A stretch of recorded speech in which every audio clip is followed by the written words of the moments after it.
Right. Good afternoon, everyone. My name is Whitney Lynch. I'm the Business Development Manager at NCPA. I'd like to welcome you to our Business Booster webinar, Opening a Pharmacy, presented by First Financial Bank.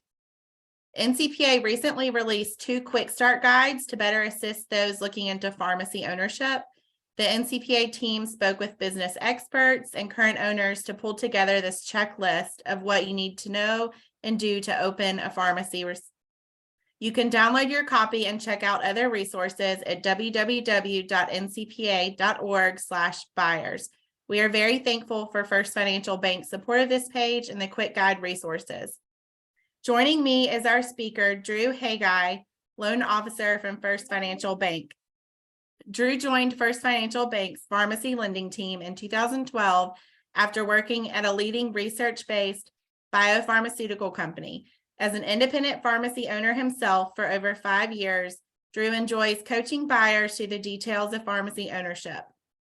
Before I pass it off to Drew, I did want to cover just a few housekeeping items.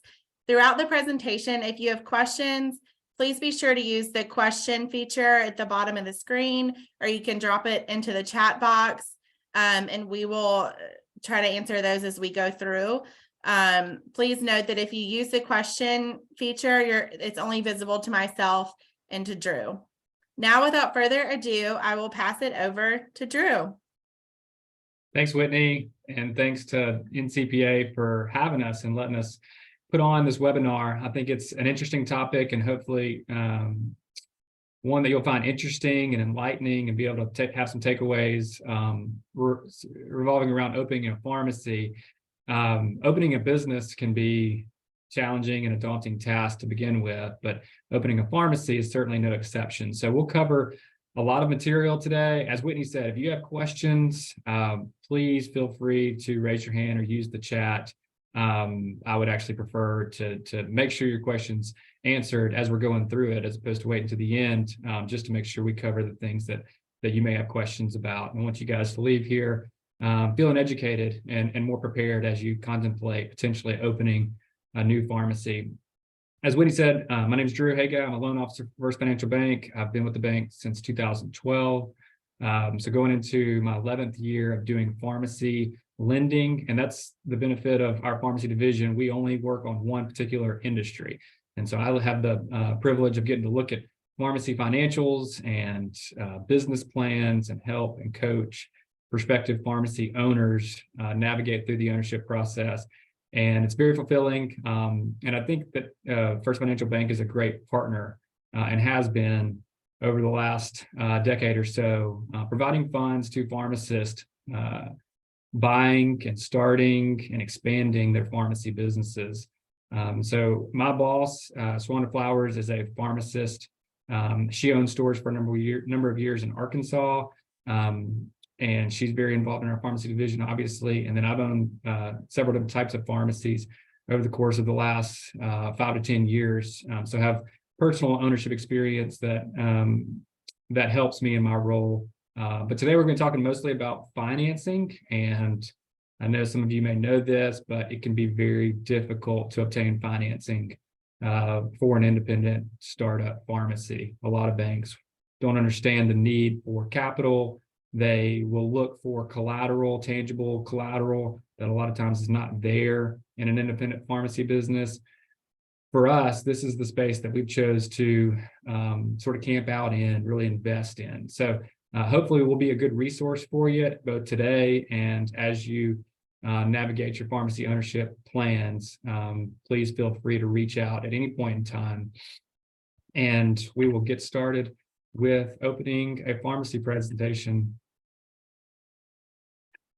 So our objectives today, we're going to talk a lot about business plans, and we want to talk about the importance of a good business plans. We also want to go over the components of a business plan, what should be in it. As you're looking to start a pharmacy, and really with any business, you're going to want to put that plan on paper. It's good for you, but it's also good for the people that you will be partnering with, potentially a bank, potentially investors, an attorney, your wholesaler, some different suppliers. So you want to have a strong business plan no matter what business you're starting, but certainly with pharmacy. We're going to talk about the requirements of small business loan programs. We utilize programs through the SBA, which stands for the Small Business Administration. And that is a agency of the federal government that is designed to help small businesses in our country thrive and obtain financing. And that's what we are an SBA expert. First Financial Bank has a long history of doing SBA loans, not only in pharmacy, but across other industries as well. But we are a preferred lender with SBA, which means we do a lot of SBA loans. We understand the requirements. We understand what needs to be in the loan file to be a compliant SBA loan. And we can kind of help borrowers and applicants navigate through that process, specifically to help obtain financing for a new startup business. And then we're going to describe strategies for successful businesses to achieve their professional goals. So those are our objectives for today. Not only do we do startup financing, but we also do financing for acquisition, which would mean if you're buying an existing pharmacy business. That's probably the bulk of what we do, honestly. Probably 80% of our portfolio is made up of pharmacists that are purchasing an existing pharmacy, also real estate as well, both construction and buying a already established building. We do equipment financing, expansion and remodeling, especially with some of the USB requirements that have taken place over the last several years. We certainly have been a good resource for those. Business refinancing, whether that be different lines of credits or credit cards or just debt that may have a high interest rate. You can always utilize a bank to refinance debt, and First Financial Bank and SBA are great avenues to do that. Startup loans, of course, we probably do more startup pharmacy loans than any other lender out there. I actually can say that pretty confidently. And then working capital loans. If you have a business and you need working capital to grow your business further, you have an opportunity to bring on some long-term care, so bring on some assisted living facilities, working capital, get into specialty. Those would be different scenarios where we might look at doing working capital loans. We've had a growth spurt, making sure businesses have the needed cash on hand to be able to successfully operate their business. So those are the types of things that we offer here at First Financial Bank. This slide gives you a snapshot of community pharmacy today. You might be familiar with what community pharmacy looks like in our nation, or you might not be. But in 2021, community pharmacies represented over $78 billion marketplace with just under 20,000 pharmacy locations. That number has been pretty steady over the years. It is declining slightly. It was over 20,000 a few years back, but there's still a large number of independent pharmacies in the marketplace today.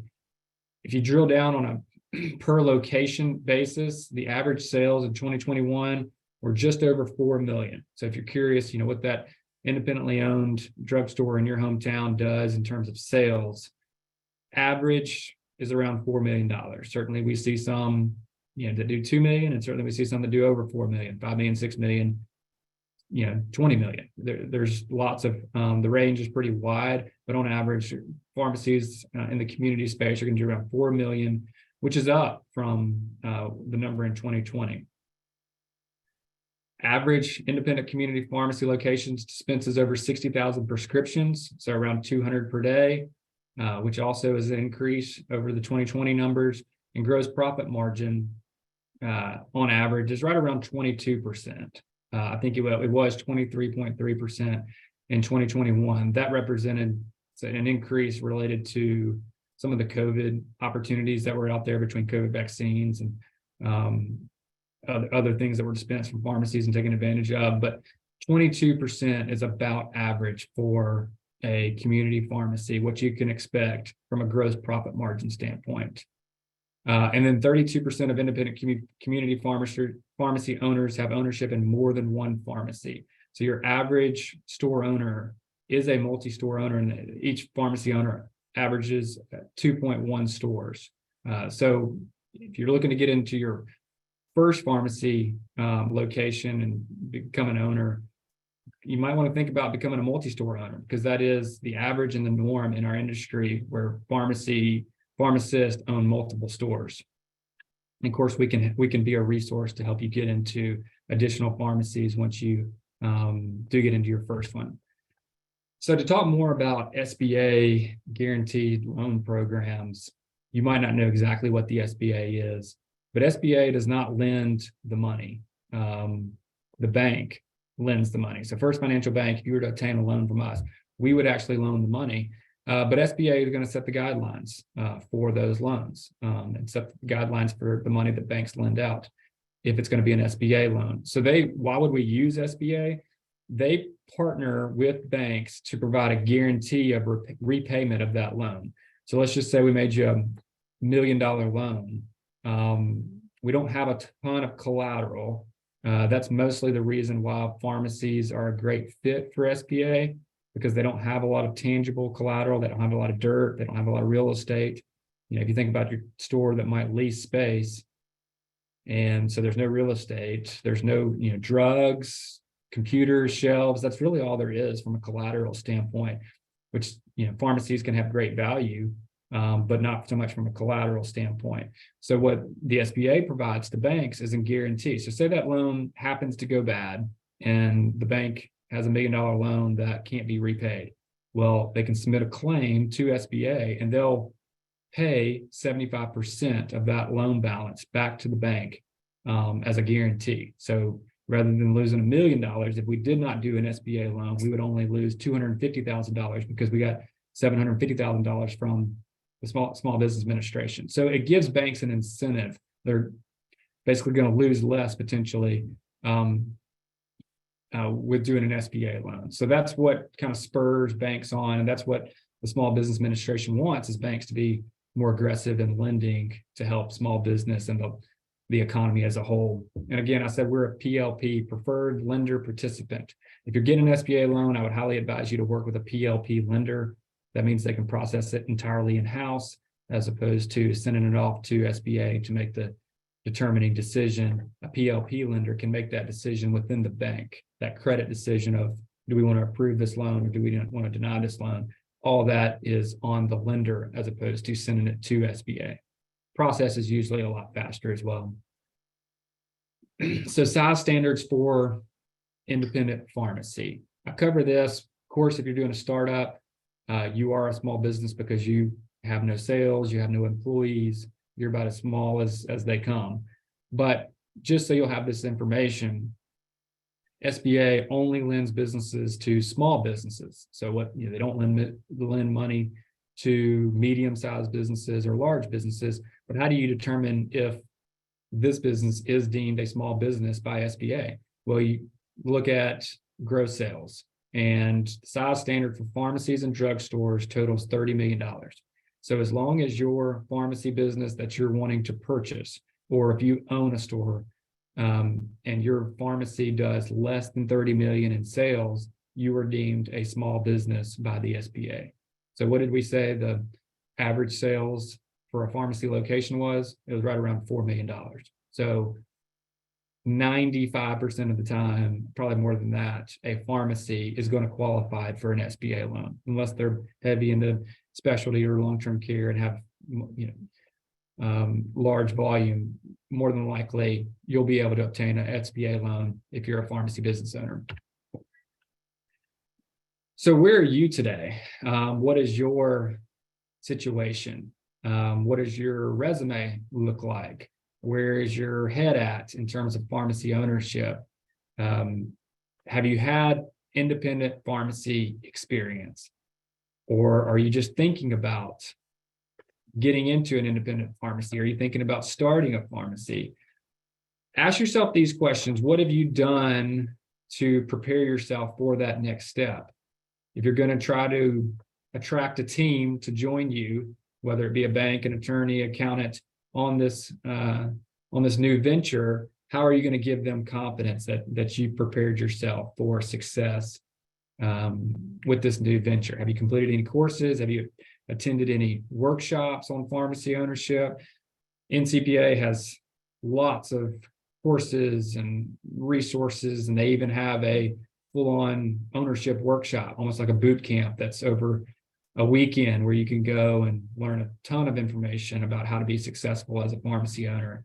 Those are, 3 times throughout the year. We participate in those. I highly recommend them. You can find the dates and the locations on NCPA's websites. But those are great courses to better prepare yourself. Do you have a mentor or consultant to help you guide yourself through the process? If so, who is that? Do they give sound advice? Does their track record show you that they know what they're talking about? Do they have a successful track record? Do they have a successful business that you can lean on? Or you're a current owner and you already own a pharmacy and looking to start another pharmacy location. I don't know exactly where you are today, but I know there's financing available for each of those if you prepare yourself in the correct way. So are you prepared? Have you looked at your target market, the script counts in that particular area, in the immediate area? Is there enough there? What does that look like? Have you done that research? That information is available. A lot of the wholesalers you could reach out and they could provide that prescription data that would be helpful for you to determine how many scripts there are in your particular market. Have you gone to the current pharmacies that are in that immediate area and asked them how busy they are? How many prescriptions do they fill on average per day? How many do they fill per month? How much seasonality is there in the prescriptions that they fill? Have you worked in that immediate area before? You can always pick up extra shifts.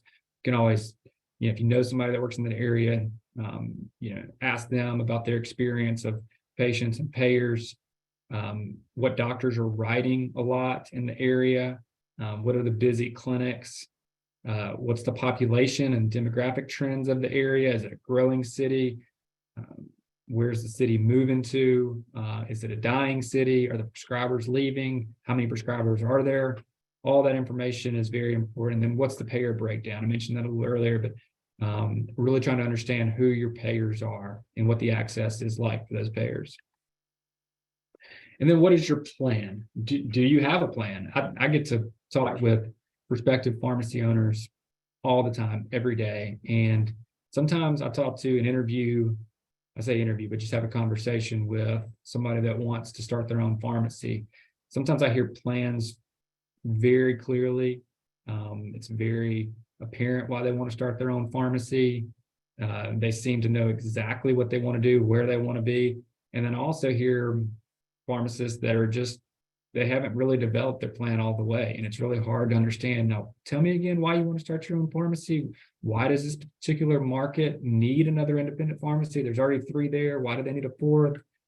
Make sure you can communicate your plan in a convincing fashion, because whoever's on the other side of the phone is making sure a startup pharmacy is probably the riskiest loan that we can make. You just don't know. You're starting at 0 prescriptions filled. So how do we get that to 200 prescriptions filled? Well, we got to really identify that there's a need in the market. Have you recruited a supportive team? Like I mentioned, you need to have a good attorney that's going to help you. Specifically, if you're buying a pharmacy, this is really important, not so much on the startup side, but are you going to have somebody review your lease agreement? Or are you going to do your own review? An attorney is just helpful for everything. There's a lot of things you can lean on an attorney for. Same with a CPA. They're going to be doing your bookkeeping. They're going to be doing your accounting. They're going to be doing your payroll, I would assume. So you want to make sure that you have a strong CPA that can help you navigate through pharmacy ownership. Do you have business partners, or are you going to do this on your own? Do you have the needed cash to put into this, or are you going to have to recruit a partner that has some cash? Who's going to be your wholesaler? Have you talked to the wholesaler rep? The rep a lot of times knows a lot about that area. They know a lot about other pharmacies and what their volume is and what they do well with and what they don't do so well with. And so you can determine some opportunities there. Financial planner, and then of course a bank. You got to find a bank to give you the money. We like to think $500,000 is right around the amount of money that you need to start an independent pharmacy, but that can vary, certainly, depending on how much cash you have and depending on how much your overhead's going to cost and what type of staff you're going to start off with. But what does your staff look like? Who is your pharmacy team? Who's going to support you If you're going to be the pharmacist in charge, who's going to be your lead technician? Who's going to be your cashier? Are you going to have a delivery service? If so, who's going to be your delivery driver? All those things are good things to think through. Do you have the working capital and cash on hand to be successful?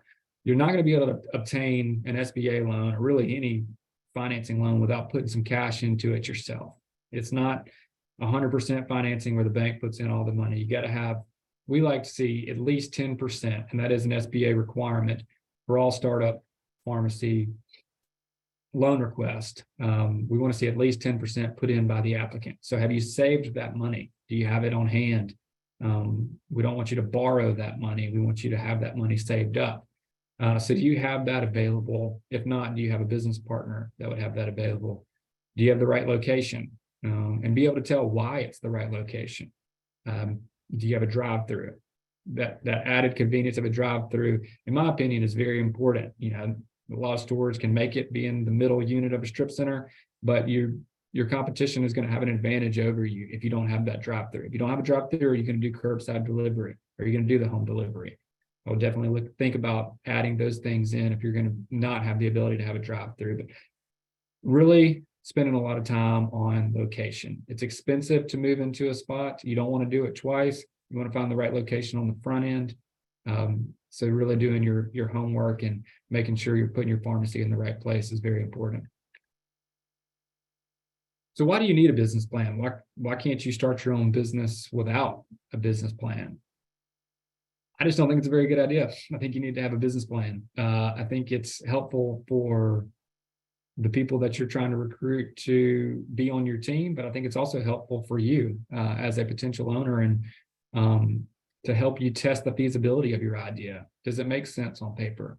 If you give it to somebody else and they read it, what do they think? What do they think it's going to be successful, or do they have their doubts? And if they do have their doubts, what are they? And then you can sort of drill down on some of those concerns that they might have and try to make those more of a strength.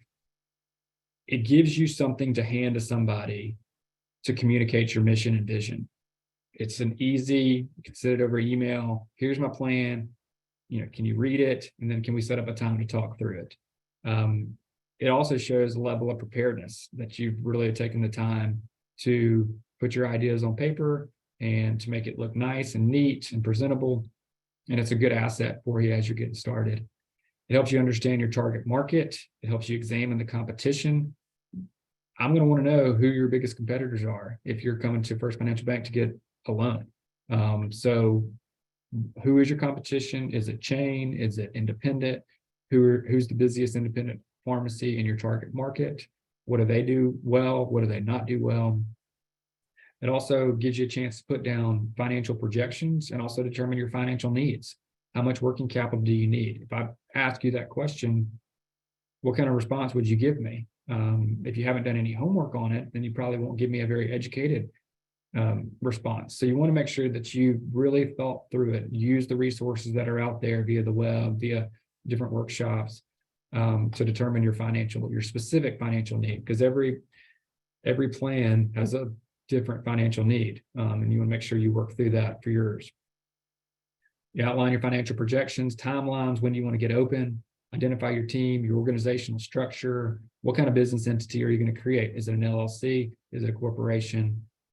How are you going to secure funding for a loan? All these things are going to help you create a map for your business, and it helps you create an opportunity to be more successful. It'll allow you to work through some things that maybe you haven't thought about, because it's hard to think of everything, but it also is a great asset for you to be able to give to other individuals that you want to share your business plan with. A business plan will contain your vision. So what's a vision? This overarching, describing the clear and inspirational long-term desired outcome of the business existence. So why do you exist? That's your vision. This is what we're going to try to accomplish. The mission is how that vision will be achieved. So really work through those, and then you want to have an executive summary. A lot of times I'll start with the executive summary. We recommend you write it last after you've worked through all the different components being marketing, target market, competition, financial projections, and then put all that together in an executive summary. That really short, concise paragraph, half page that you can put all those ideas into an executive summary is really important, because as we're all busy, you don't all the time have, you don't have time to read a 37-page business plan. That executive summary should bring it all together in a nice, short, concise plan. If you need more information, you can, of course, go throughout the plan, but make sure you have a strong executive summary in your business plan. We talked about marketing, advertising, promotion. How are you going to do that? What is that going to look like in your community? How much does it cost to run ads in local papers, magazines? Which ones are important? Are you going to have a social media presence? Facebook, I would say Facebook and Instagram are great resources that you can use because they're free. Community outreach, or you can do things at the schools, at the football games, at different athletic events. Really have a strong marketing plan. Your location, you want to make sure it's a good location, like we talked about. Does it have the right size? How many square feet do you need? What's the layout? Who's going to help you with that layout? What's your exterior going to look like? What's your signage going to look like?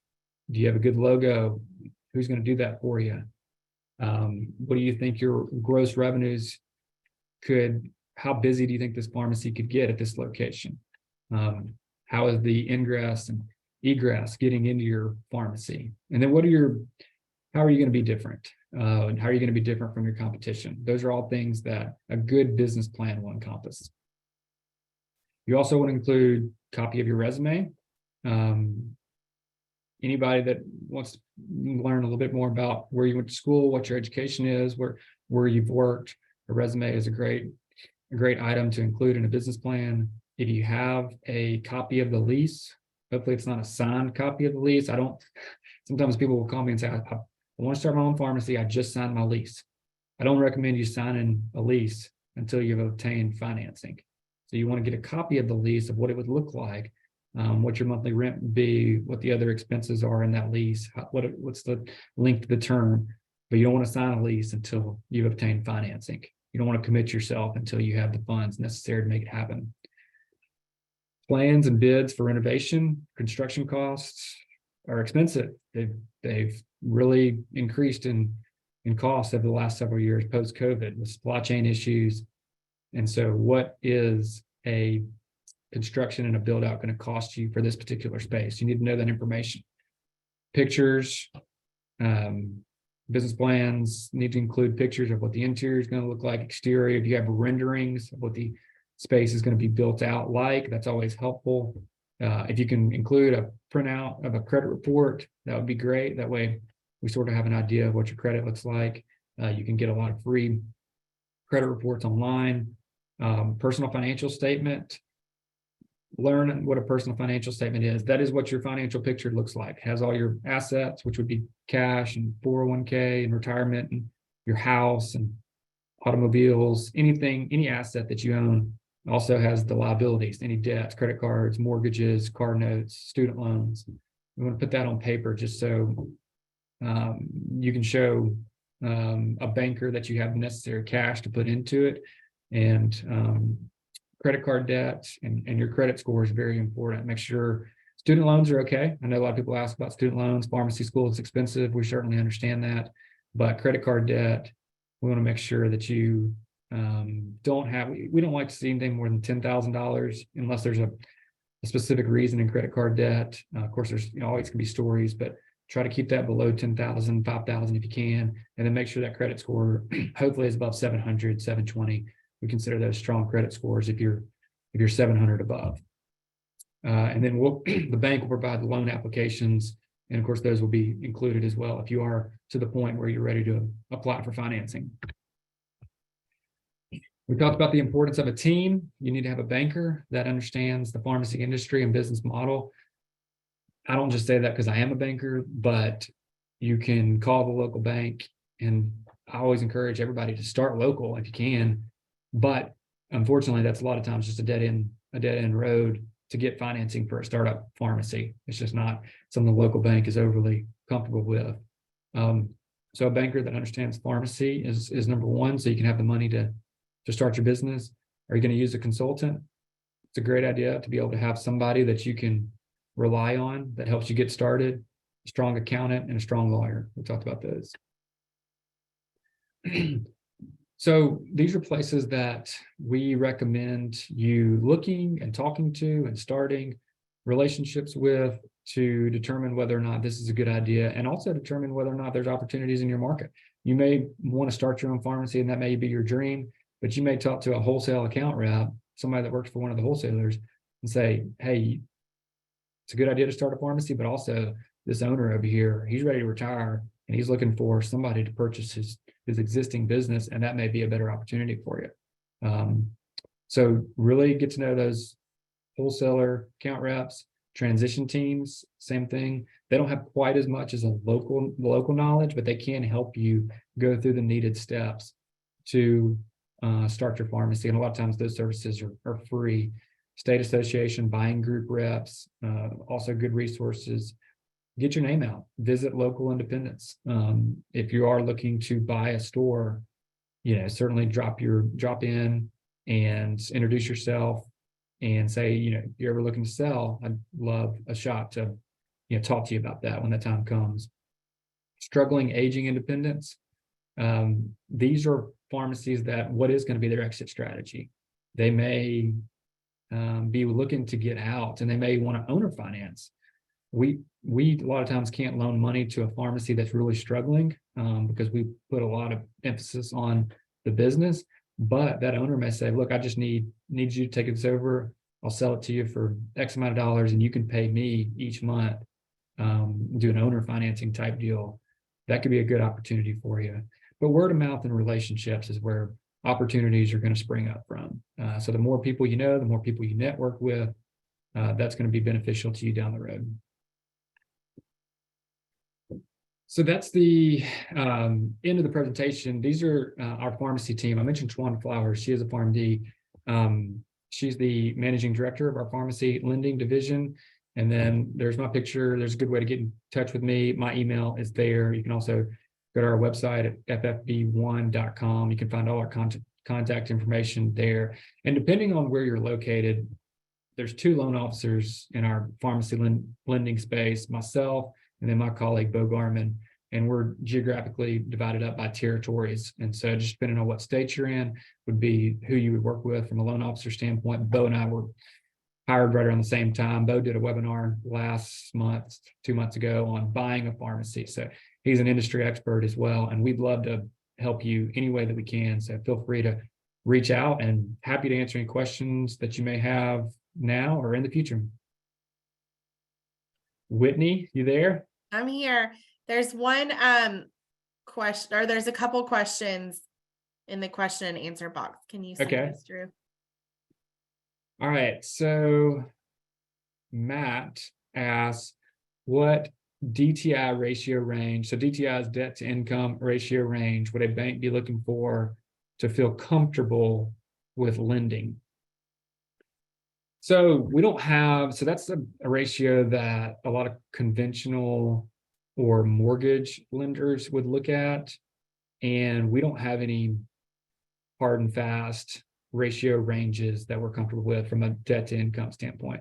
So especially with a startup pharmacy, your income is your projected salary, 110,000, 120,000, whatever the market rate salary is for your particular area. I will say debt is a big thing. We want to, because just the more people you got to pay, the more money you got going out, and the less you have to invest in your pharmacy, and the less flexibility you have to take a lesser than salary. If, say, you're ramping up not quite as fast as you would hope, and just to preserve cash, you want to drop down to a $50,000 annual salary as opposed to what you should be making at 110, 120. If you don't have a lot of debt, then you can do that. However, if you do have a lot of debt, then you can't really take that lesser than salary because you got a lot of obligations to meet. So that's kind of a long answer. We don't have a particular set of range. I would just say the least amount of debt that you can possibly get yourself in is always good when starting a business, but you also want to maintain your cash because you need to have that down payment. So there's kind of a balance there. But we're comfortable with student loans. Like I mentioned, we understand, student loans can range $200,000, $300,000. I've certainly seen that before. So that's okay. Every situation is different, but we're very comfortable. All right. Next question is, thank you. It was really informative. I wanted to ask if it's possible to get a copy of this presentation. So Whitney, can we distribute this out after the webinar? Yeah, of course. Will also be posted on the First Financial YouTube channel, is how we did it last time. So we can do that again, and we can send it out, that link, to all attendees. Okay, that's perfect. All right, another question. What type of prescription volume should a community pharmacy have in order to support a pharmacy or multiple pharmacies? So I guess I'll just answer it as what's the break-even point potentially of how busy do you have to be to start making money type thing. And that can vary a lot depending on your staff, depending on how much rent or overhead you have. But we used to say 125 a day was about where you would start seeing that money kind of turn, and your bank account would start going up as opposed to going down each month. I would say it's probably closer to 150 to 160, 70 type range now. So you got to have good volume, just because, you're only making $10 to $12 per prescription on average. And it just, there's not really that many home run prescriptions out there where you can really make a lot of money. A lot of times you're, trying hard not to lose money. But I would say if you're, on average, $10 to $12 per prescription is your gross profit, you're going to need to get that to probably over 150 a day. So you need to start your pharmacy with that in mind. Can I get this pharmacy to a 200 a day pharmacy? That needs to be over 200 a day probably to make it worth the stress and the time and the amount of energy it takes to own your own pharmacy. So that's not, hard and fast, but I would say definitely you want to see that type of potential before you start a pharmacy, of getting to that 150 to 200 plus per day. So there's another question, help understand the steps needed to get in a conditional loan approval letter. So that's a good question of, what do I do if I have my business plan already, put together, I'm ready to start, how do I get a conditional approval letter? We don't really do pre-approvals. I know that's kind of a thing in the mortgage world, where can you just pre-approve me for how much money I can get so I can know what type of house to go shop for?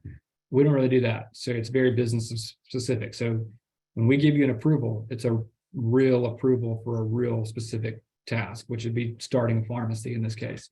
So I would send an email, which would have a loan application, personal financial statement, what else? Email, loan application, personal financial statement, a resume template, an opportunity for you to send me back your business plan. And then I would ask for 3 years of personal tax returns. If you have any businesses that you already own, I would want to see those financials, those tax returns. And then once you turn all that back in, I would want to see financial projections. I guess all the things that I mentioned included in business plan. Then I would put it together and I would take it to our loan committee. Our loan committee meets every Tuesday. They meet once a week. We present loans that we have. They decide whether it's approved or not approved. And then from there, that whatever day I present it, if it's approved, I could send you an approval letter that particular day. So it happens pretty fast. So once you turn all your information in, it takes me a couple days to put it together. We would put you on the agenda for a particular Tuesday. And then, we'll know something one way or the other, more times than not, that day. And that's how you would get an approval letter. All right, one other question. If you're looking at a community, how many prescriptions should providers be writing in the area to support a pharmacy? That's a good question. I don't have a number to share with you. I just know you want as many providers in the immediate area as possible. The more, the better. I bet a wholesaler probably would be able to answer that. A wholesaler rep might be able to answer that question. I would go to the area pharmacies and find out how many they're doing per day, and say you got 4 drugstores in your immediate area. They're all chains. Go find out how many they're all doing per day, and just add it all up and say, I hope to be able to take 15% of that market. 20% of that market. And then what does that give you in terms of how busy you could be? That's one way to do it. You also could, look at the specific number of prescriptions or their specific number of prescribers. I would look at the pharmacies and see how many they're filling per day and how much you think you could steal away or recruit to your pharmacy once you get open. So that would be the way I would answer that question. All right, another question is, how difficult is it to take prescription business from an independent in a community? That's a good question. Probably depends on the independent in the community and how customer service, how their customer service is, what their ownership looks like. It can be tough because once you start shopping with there's a difference. There's a level of service that you get when you go to a chain store. There's a much better level of service that you get when you go to a independent community pharmacy. And a lot of times, when people are going to an independent pharmacy, they're getting good service. And so why would they switch? What would be the reason they would switch? So it's a good question to ask. Maybe, the owner's absentee and the pharmacist there, nobody really cares for it. I would say it just varies. But in general, I would say probably decently difficult. People don't like to switch. Even they don't like to switch from chain stores when they're getting bad service. So if they're getting good service from an independent pharmacy, they probably are less likely to switch. So just keep that in mind. It is hard to recruit patients. It's not as easy as just build it and they will come. You got to really look at your particular market and know what the opportunities are and kind of go from there. I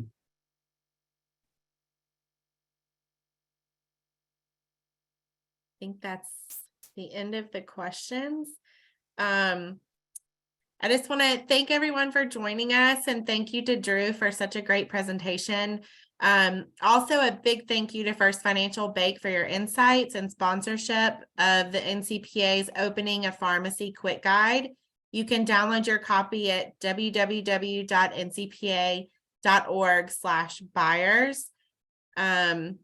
And as I mentioned earlier, we can send out the presentation to all attendees, and I'll send the link for the recording for this webinar as well at that time. So thank you again, Drew, and thank you everyone for joining us. Thanks, Whitney.